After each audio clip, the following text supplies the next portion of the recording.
Mesdames et messieurs, bonsoir. Merci d'avoir choisi RTI1 à la une de ce 20h.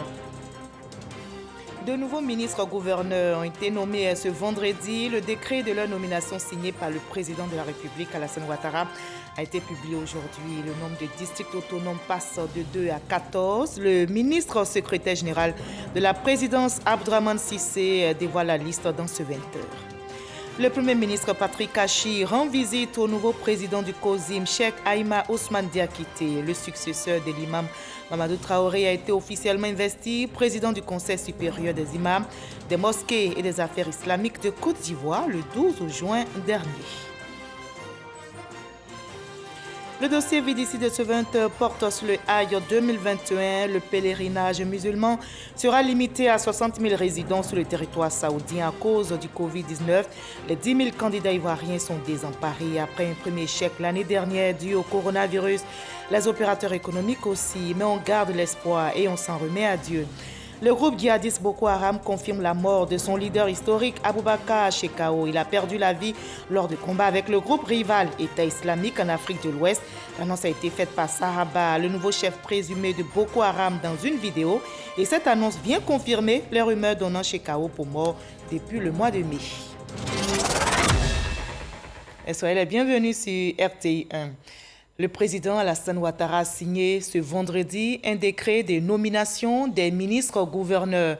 Le nombre de districts autonomes passe de 2 à 14 désormais. Et la politique de décentralisation et du développement local se renforce en vue d'un suivi et d'une bonne exécution des programmes et des projets.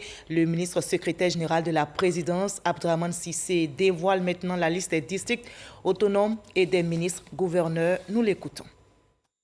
Communiqué de la présidence de la République. Suite à la création de 12 nouveaux districts autonomes par décret numéro 2021-276 du 9 juin 2021, en plus de ceux d'Abidjan et de Yamoussoukro, le président de la République, son Excellence M. Alassane Ouattara, a procédé ce vendredi 18 juin 2021 à la signature d'un décret de nomination des ministres-gouverneurs des districts autonomes. Ainsi sont nommés ministre-gouverneur du district autonome du Bas-Sassandra, M. Philippe Légré, ministre-gouverneur du district autonome de la Comoé, M. Pascal Abina Kouakou, ministre-gouverneur du district autonome du Denguélé, M. Gaoussou Touré, ministre-gouverneur du district autonome du Godibois, M. Louis-André Dakori Tablé, ministre-gouverneur du district autonome des Lacs, Madame Raymond Goudou Kofi, ministre-gouverneur du district autonome des Lagunes, M. Vincent Loès, ministre-gouverneur du district autonome des Montagnes, M. Albert Flindé, ministre-gouverneur du district autonome du Sassandra Maraoué, M. Mathieu Babo Daré, ministre-gouverneur du district autonome des Savanes, M. Issa Koulibaly, ministre-gouverneur du district autonome de la vallée du Bandama, M. Jean-Claude Kouassi, ministre-gouverneur du district autonome du Worouba, M. Moussa Dosso, ministre-gouverneur du district autonome du Zanzan, M. Souleymane Touré, ministre-gouverneur du district autonome d'Abidjan, M. Robert Mambé Begré, ministre-gouverneur du district autonome de Yamoussoukro, M. Augustin Abdoulaye Thiam Oufoué, fait à Abidjan le vendredi 18 juin 2021. Voilà en tout 14 ministres gouverneurs. Le nombre de districts autonomes passe de 2 à 14 désormais. Notre reporter Mama Traoré fait maintenant le décryptage de la composition de ce nouveau district. On suit ensemble. En plus des capitales politiques et économiques que sont Yamoussoukro et Abidjan, les 31 autres régions du pays sont désormais reparties en 12 districts autonomes. Le district autonome est un véritable pôle de développement local, regroupant au moins 2 régions. Il obéit dans son fonctionnement à la fois aux règles de la déconcentration et de la décentralisation. La création du district autonome vise à renforcer l'efficacité de l'action du gouvernement, notamment en ce qui concerne la coordination, l'évaluation, ainsi que le suivi de la bonne exécution des programmes et des projets de développement pour le bien-être de nos compatriotes. Faisons connaissance avec ces 12 nouveaux districts autonomes.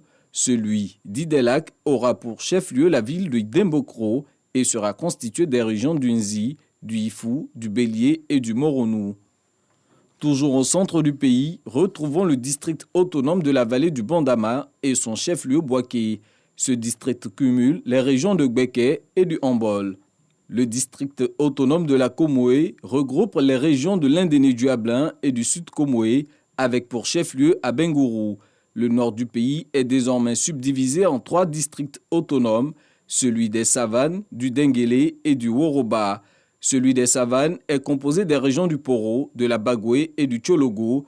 Korogo en est le chef-lieu. Le district autonome du Denguélé est formé des régions du Kabadougou et du Folon, avec Odiéné pour capitale. Le district autonome du Woroba est fort des régions du Béré, du Bafing et du Worodougou, avec Séguéla pour chef-lieu. L'ouest et le centre-ouest du pays sont désormais représentés par 3 districts autonomes, celui des montagnes composé des régions du Tonkbi, du Guémon et du Cavali, avec la ville de Mans pour chef-lieu. Les régions du Go et du Lodjibois forment désormais le district autonome du Godjibois. La cité de Gagnoa en est la capitale. Et le district autonome du Sassandra-Maraoué, regroupant les régions du Haut-Sassandra et de la Maraoué, avec Daloa comme chef-lieu. Plus à l'est, la ville de Bondoukou est le chef-lieu du district autonome du Zanzan, constitué des régions du Bonkani et du Gontougou. Au sud, on retrouve 2 autres districts autonomes, outre celui d'Abidjan. Il s'agit du district autonome des Lagunes, formé des régions de l'Agnébi-Tiassa, de Lamé et des Grands Ponts, avec la ville de Dabou comme chef-lieu. Le district autonome du Bas-Sassandra regroupe quant à lui les régions de la Nawa, de San Pedro et du Boclé. La deuxième ville portuaire du pays, San Pedro, en est la capitale. Et voilà tout ce que l'on pouvait dire ce soir sur les districts autonomes qui passent de 2 à 14 désormais en Côte d'Ivoire. Le Premier ministre Patrick Achi rend visite au nouveau président du COSIM, Cheikh Aïma Ousmane Diakité. Le successeur de l'imam Amadou Traoré a été officiellement investi président du Conseil supérieur des imams, des mosquées et des affaires islamiques de Côte d'Ivoire le 12 juin dernier. Explication détaillée avec Alexis Rouidraogo. Patrick Achi à la résidence du nouveau patron du COSIM. Ce vendredi, le chef du gouvernement a tenu à rendre visite aux guides religieux pour un moment d'échange. Toute la communauté des imams en Côte d'Ivoire et toute la communauté musulmane sont très honorés par cette visite, surtout par l'humilité de M. le Premier ministre qui s'est déplacé jusqu'à notre domicile modeste. Et nous lui avons dit que nous sommes prêts à l'accompagner et accompagner son gouvernement par nos prières, surtout par nos prières. La raison d'être des religieux, c'est de prier. Nous avons aussi félicité M. le Premier ministre et son équipe pour les efforts qui sont déployés à travers la Côte d'Ivoire pour améliorer les conditions de vie des Ivoiriens. Nous avons félicité M. le Premier ministre et nous l'avons assuré de nos ferventes prières. Le Premier ministre n'a pas manqué de renouveler ses condoléances à la communauté musulmane pour le rappel à Dieu de ses précédents guides religieux. La tradition veut que lorsqu'un nouveau Premier ministre prend fonction, il puisse rendre visite à un certain nombre d'institutions importantes dans le fonctionnement du pays et de la nation, en particulier les institutions religieuses. C'est dans ce cadre-là qu'il y a quelques semaines, lorsque j'ai été nommé, j'ai rendu visite à son éminence le cardinal, avec qui nous avons échangé des civilités.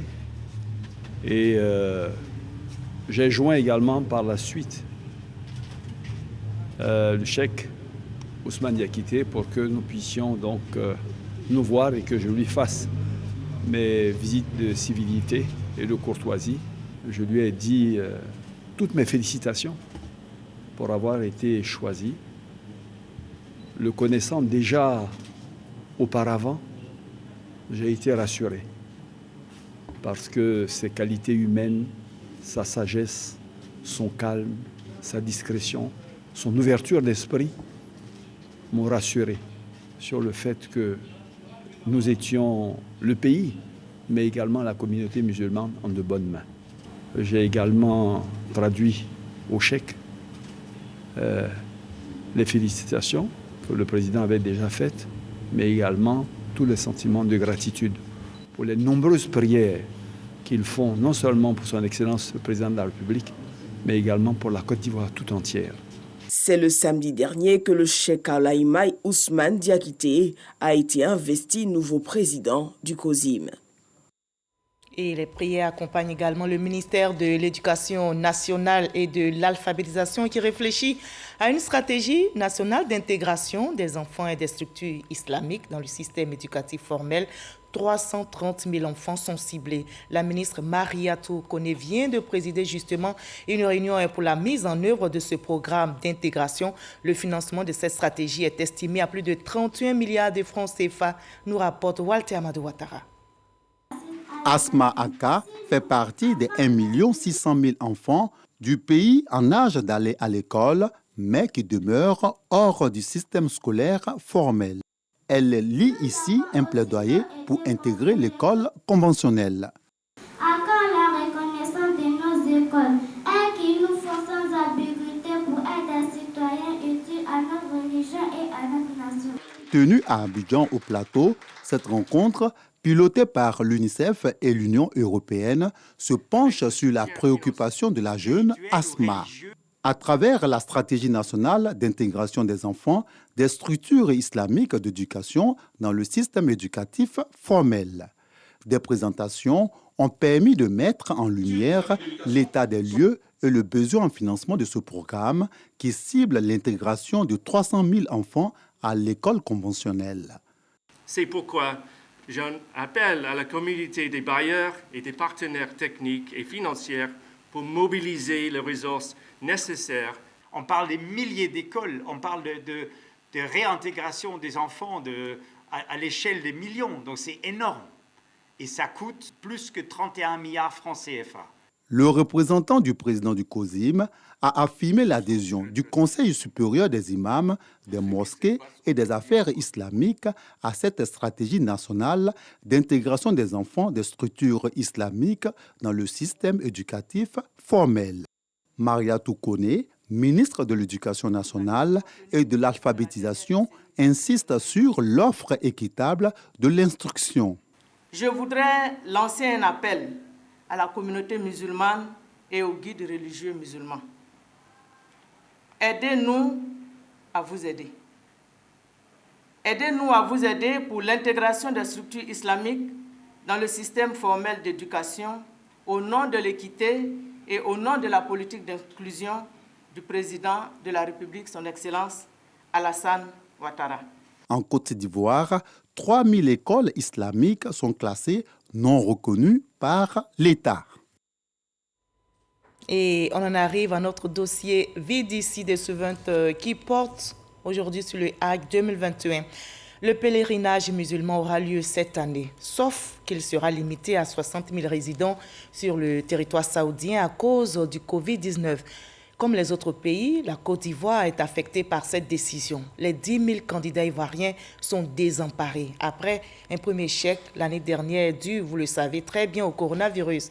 Les opérateurs économiques subissent d'énormes pertes économiques, mais on garde l'espoir et On s'en remet à Dieu. Mama Traoré décrypte la situation dans le dossier Vidici.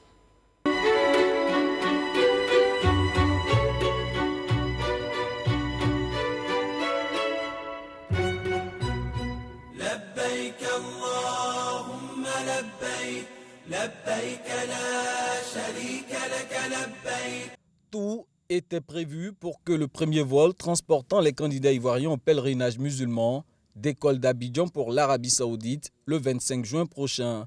Hélas, ce vol prendra encore une année de retard suite à la décision prise le 12 juin dernier par les autorités saoudiennes de limiter le Hajj 2021 à seulement 60 000 candidats pèlerins résidant sur le territoire saoudien. C'est vraiment regrettable pour nous tous. Nous avions l'espoir que, quel que soit le nombre, certains de nos compatriotes pourraient participer au Hajj cette année. Mais la nouvelle du 12 juin nous a tous surpris. Surpris car l'espoir était pourtant nourri, surtout que les frontières saoudiennes s'étaient ouvertes aux convois ivoiriens partis effectuer le petit pèlerinage lors du dernier mois de Ramadan. Surpris également parce que la partie ivoirienne s'attelait à conformer ses candidats aux critères initialement édictés par l'Arabie Saoudite pour le pèlerinage 2021. Il fallait pour chaque pèlerin être âgé de 18 à 60 ans, ne pas souffrir de maladies chroniques et avoir reçu les 2 doses du vaccin contre la Covid-19. Par la voix de la Direction générale des cultes, le gouvernement ivoirien prend acte de la décision des autorités saoudiennes, une décision motivée par le risque de propagation de la Covid-19, dans le sens où chaque session du pèlerinage en Terre Sainte mobilise en moyenne 2 millions de personnes. Inscrits en 2020, les 10 000 pèlerins ivoiriens devront encore attendre au call center du commissariat du Hajj. Chaque appel entrant est synonyme de préoccupation posée. Ce n'est pas possible. C'est possible. C'est possible? Oui, oui. Donc, quelles sont les procédures pour pouvoir nous faire rembourser dans le cas où je voudrais que vous nous remboursez mon argent? D'accord. Ce qu'on va faire, vous allez vous rendre au commissariat du Hajj. Et nous vous donnerons la procédure à suivre. Pour les candidats déjà inscrits, pas de souci à se faire. Ils restent prioritaires pour le prochain Hajj. Ce n'est pas la seule mesure prise par la Direction générale des cultes afin de rassurer les futurs pèlerins. La possibilité de rembourser les frais d'inscription à ceux qui le souhaiteraient. La prise en charge des consultations médicales pré-pèlerinage des candidats inscrits en 2020 et qui ont été invités en 2021 par le commissariat du Hajj à reprendre les dites consultations. La possibilité de remplacer des candidats décédés ou en situation de handicap selon les conditions arrêtées par le comité de surveillance. Accomplir le Hajj est un des 5 piliers de l'islam. Tout croyant musulman disposant de moyens financiers et physiques est tenu de se conformer à cette prescription du Saint-Coran. Des conditions que remplit Seydou Diao. Il fait partie des 3000 personnes désireuses d'effectuer ce voyage saint par les soins des agents spécialisés. Loin d'être abattu, Seydou prend avec foi la décision des autorités saoudiennes. Nous sommes des croyants. Le véritable croyant, c'est patienter et être endurant dans l'épreuve. Quand on est croyant, ce n'est pas seulement les bonnes choses, c'est aussi les épreuves. Quand vous avez les épreuves, vous devez patienter et prier Allah pour qu'Allah facilite. Moi, je veux partir. Remboursement, ce n'est pas l'argent qui compte. Ce n'est pas l'argent. L'argent n'est rien. Tout est dans la main de Dieu. La décision de ne pas se faire rembourser est en quelque sorte une bonne nouvelle pour le gérant de l'agence. Pour autant, son entreprise qui tire l'essentiel de ses revenus d'un voyage cultuel en Terre Sainte d'Arabie Saoudite s'apprête à vivre une deuxième année de galère. Compte tenu de la pandémie, le quota a été revu à la baisse, passé de 390 à 226 pèlerins pour l'année 2021. Maintenant, le coût du Hajj dans notre agence est de 3 850 000 pour chaque pèlerin. Vraiment, pour nous, c'est une lourde charge pour nous parce que plus de 2 ans, pas d'activité. Et quand c'est comme ça aussi, il y a les charges internes aussi qui sont là. Il y a la pression aussi des pèlerins, la pression aussi des parents des pèlerins, c'est un peu compliqué. La situation est quasi préoccupante pour la vingtaine d'agences exerçant dans ce secteur. Leur fédération lance un cri de cœur. Notre fédération, la FASATSI, regroupe 21 agences et sociétés confondues opérant dans le domaine du Hajj. Et aujourd'hui, avec le report du Hajj dans ces 2 éditions, nous avons subi un préjudice énorme qui peut s'estimer à des centaines de millions. Outre les pertes économiques, le business des agences privées du Hadj génère 160 emplois directs et 1500 emplois indirects. Voilà, Hadj 2021, pèlerins et opérateurs économiques s'en remettent à Dieu. C'était le dossier VDC signé Mahama Traoré. Vous n'avez pas encore reçu votre nouvelle carte nationale d'identité. Vous résidez à Yopougon et bien n'attendez plus. Depuis lundi, l'Office national de l'état civil et de l'identification ONESI procède à la distribution massive de la nouvelle carte d'identité aux populations de Yopougon. Une opération qui se déroule concomitamment avec le retrait des cartes biométriques dans les centres dédiés. Sidonie Davila. L'Office national de l'état civil et de l'identification ONESI à pied d'œuvre pour une distribution massive des nouvelles cartes d'identité. Pendant 3 jours, du lundi au mercredi dernier, le complexe de Yopougon-Gessi Jackson a servi de cadre pour une opération spéciale à la grande satisfaction des populations. Il a égaré mon récépissé.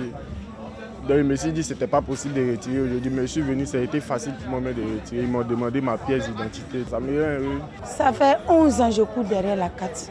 Donc aujourd'hui, c'est ma plus grande journée, ma plus grande joie dans ma vie qu'elle a. À côté des personnes qui sont heureuses d'avoir reçu leur carte d'identité, celles qui le sont moins. Je suis venu voir si ils pouvaient avoir pour moi.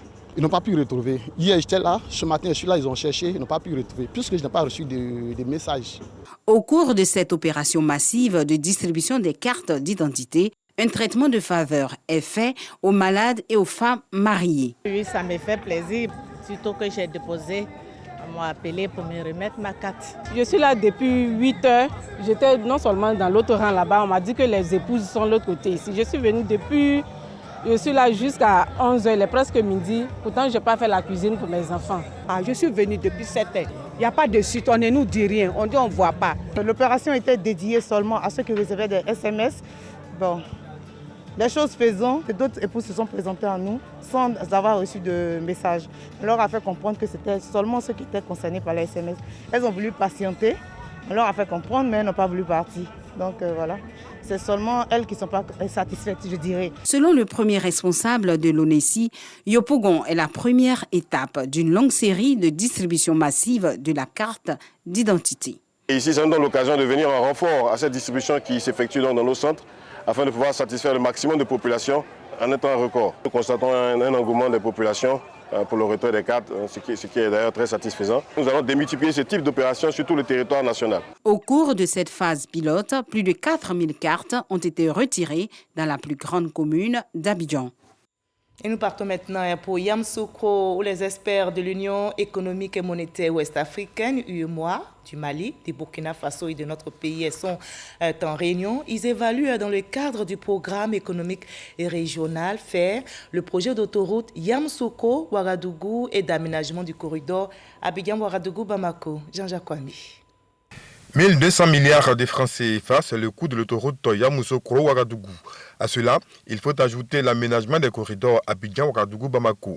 Ces infrastructures lancées par la Côte d'Ivoire, le Burkina Faso et le Mali, sous la supervision de l'Union économique et monétaire ouest-africaine UEMOA, avancent. Le taux d'exécution des travaux, selon l'UEMOA, est au-dessus de la moyenne. En termes de travaux, c'est principalement en Côte d'Ivoire. Vous savez, il y a 2 tronçons qui sont en travaux. À la section Yamoussoukro-Tibissou, qui tourne autour de 75-80%. Et il y a le tronçon Tibissou-Bouaké. Maintenant, en ce qui concerne les études, ça concerne tous les États. On a un niveau d'exécution aujourd'hui qui est autour de 85%. C'est pour avoir une idée précise de l'état d'avancement des travaux, la mobilisation des financements et trouver des solutions au blocage que se tient depuis ce mercredi à Yamoussoukro une réunion des experts du Mali, de la Côte d'Ivoire, du Burkina Faso, de l'UEMOA, ainsi que des partenaires techniques et financiers du comité technique de suivi du projet. Projet dont les avantages sont énormes pour les 3 pays concernés. Nous sommes un organe de construction de l'intégration régionale. Ce projet est un instrument d'intégration régionale qui permet le contact des personnes et surtout la réalisation des affaires. Donc, transport de marchandises, transport de personnes, transport de tout ce qui est nécessaire pour que les activités économiques des 3 États soit boostée, soit améliorée du fait de la qualité des infrastructures offertes pour que ces échanges puissent se faire. En marge des travaux, la délégation va visiter les chantiers des postes de contrôle juste à poser à la frontière nord entre la Côte d'Ivoire et le Burkina Faso, précisément au village de l'Alreba dans le département de Ferkessédougou. Et on s'interroge à quand la fin des travaux de prolongement de l'autoroute du Nord de Yamoussoukro à Tiébissou. Ce vendredi 18 juin, le ministre de l'Équipement et de l'Entretien routier, Amédée Kofi Kwaku, s'est rendu sur le chantier pour apprécier l'état d'avancement des travaux. Il a fixé la date de livraison de l'infrastructure à fin septembre prochain, un délai qui sera tenu, nous rapporte Léon Brou. Le ministre de l'Équipement et de l'Entretien routier en plein contrôle qualité sur la section autoroutière en construction entre Yamoussoukro et Tiébissou. Couche de fondation et de bitume, ouvrage et points critiques le long des 37 km passés à la loupe. Question pour Amédée Kwaku de s'assurer du respect des normes. À défaut, rappeler à l'ordre l'entreprise, elle qui s'engage à tenir le délai de livraison de l'infrastructure fixé à fin septembre 2021. Nous avons vraiment mis les moyens nécessaires, que ce soit personnel et humain, que ce soit l'augmentation des heures de travail, que ce soit le renforcement des ateliers de la mise en œuvre pour respecter les rendements journaliers prévus. En plus que ça, les deux PDG des entreprises sont bien conscients que c'est un projet important. Ils ont pris l'initiative de se déplacer ici sur chantier pour mettre à notre disposition tous les moyens nécessaires pour assurer la continuité des travaux et l'achèvement définitif de ces travaux dans les délais déjà prévus. Fin septembre 2021, délai de livraison de l'autoroute Yamoussoukro-Tiébissou non négociable selon le ministre de l'Équipement et de l'Entretien routier. L'infrastructure en effet doit booster le trafic entre le nord et le sud ivoirien, mais aussi et surtout entre la Côte d'Ivoire et les pays de l'Interland. Cette séance de travail, donc pour opérer les réglages pour la tenue de ce délai. Les phases qui restent sont les phases de revêtement, c'est-à-dire mettre le goudron lui-même. Donc des phases qui ne sont pas très difficiles à faire. Et comme le président de la République et le Premier ministre insistent pour que les chantiers soient livrés dans les délais, nous sommes venus donc inciter l'entreprise, leur dire que la date de septembre 2021, qui est la date limite pour les 48 mois, c'est une date qui doit être tenue. Et si on résilie ce marché aujourd'hui, on va avoir encore des délais plus longs. Nous avons mis en place des procédures pour faire un suivi régulier de sorte que ces délais-là soient tenus. Démarrée en octobre 2017 pour 24 mois, la construction de l'autoroute section Yamoussoukro-Tiébissou a subi plusieurs prolongements pour atteindre 48 mois. Les travaux estimés à 81 milliards de francs CFA sont réalisés à 76%. Travaux routiers, ouvrages d'art, passerelles, passages piétons et travaux annexes compris. Et ça bouge aussi très bien au ministère de l'Hydraulique. Le ministère vient justement de remettre 20 camions citernes à l'ONEP pour la distribution d'eau potable dans les ménages. C'est un investissement qui a coûté à l'État de Côte d'Ivoire plus d'1 milliard de francs CFA. Le ministre Laurent Tchagba a annoncé la livraison de 15 autres camions citernes à l'Office national de l'eau potable. Le gouvernement bénéficie du financement de la Banque mondiale pour cette action. Didier Nguessan. 20 camions citernes de 20 000 litres chacun. C'est la réponse immédiate de l'État de Côte d'Ivoire qui, à travers le ministère de l'Hydraulique, met à la disposition de l'Office national de l'eau potable, ONEP, ces engins roulants. De quoi soulager les populations des communes de Yopougon, Anyama et Abobo des difficultés d'accès à l'eau potable rencontrées ces derniers mois. Ça vient vraiment atténuer notre souffrance et nous disons un grand merci à Monsieur le Président et à Monsieur le Ministre vraiment qui est passé dans notre commune et dans notre sous-quartier et qui nous a promis vraiment faire quelque chose. Et aujourd'hui nous sommes là et on nous présente ces camions, vraiment c'est un grand merci. Les responsables de l'ONEP réceptionnent les clés de 3 de ces camions des mains du ministre de l'Hydraulique, Laurent Tchagba. Nous prenons l'engagement d'en faire un bon usage et de faire en sorte que les bruits de casseroles et autres ustensiles de cuisine, symbole du mécontentement de nos mères et de nos filles du fait du manque d'eau, s'arrêtent à jamais. C'est le lieu de présenter nos excuses aux populations vivant dans les quartiers qui ont été victimes de pénurie d'eau, leur causant des désagréments. Mais également, je voudrais leur dire merci pour la patience qu'elles ont pu observés, surtout après le passage de M. le ministre de l'Hydraulique. Le gouvernement met 20 camions à notre disposition. Mais comme la Cour, vous voyez, on ne peut pas mettre 20 camions ici. Nous donnons symboliquement 3 camions. Voilà. Mais le gouvernement a fait des démarches auprès de la Banque mondiale pour que la Banque mondiale puisse nous appuyer sur cet aspect. Et la Banque mondiale s'apprête à mettre à notre disposition 15 camions, ce qui nous permettra d'avoir un premier temps 35 camions. À raison d'un baril par ménage, chaque camion peut servir 100 familles en une seule rotation. L'objectif du ministère de l'Hydraulique est d'avoir au moins un camion-citerne par région. Après la levée de corps hier à Abidjan de Monseigneur Bruno Kwame, il a été porté en terre au sein de l'église Sainte-Thérèse de l'Enfant Jésus d'Abengoro. Plusieurs personnalités politiques, religieuses et cadres ont effectué le déplacement afin d'assister à cette cérémonie d'adieu. Je rappelle que l'évêque émérite d'Abengoro, Monseigneur Bruno Kwame, est décédé le 17 mai dernier à Bouaké. C'est ici, à l'église Sainte-Thérèse de l'Enfant Jésus d'Abengoro, que Monseigneur Bruno Kwame repose à jamais sur la terre où il a servi Dieu pendant 2 décennies.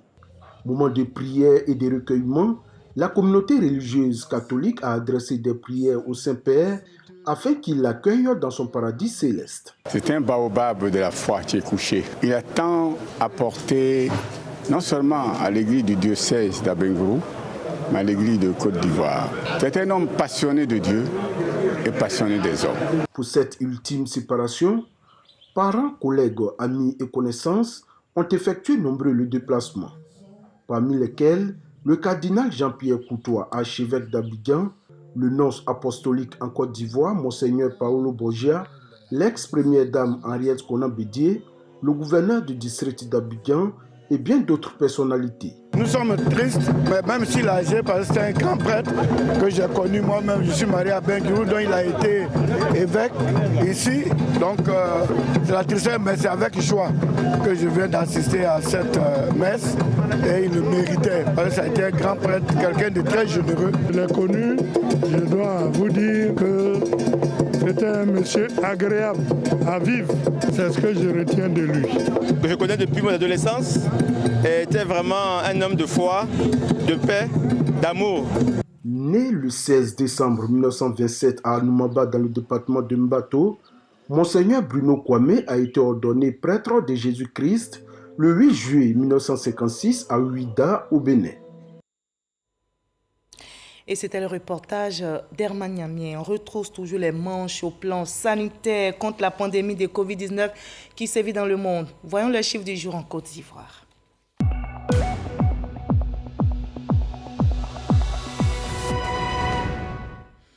Restons vigilants, le coronavirus continue de circuler. Ce vendredi 18 juin, de nombre en Côte d'Ivoire, 34 cas positifs sur 2865 échantillons prélevés, soit 1,2% de cas positifs, 20 nouvelles guérisons et un décès malheureusement enregistré ce jour, 334 cas actifs, 722 073 personnes se sont faites vacciner. Faisons-nous tous vacciner, préservons notre santé et celle des autres.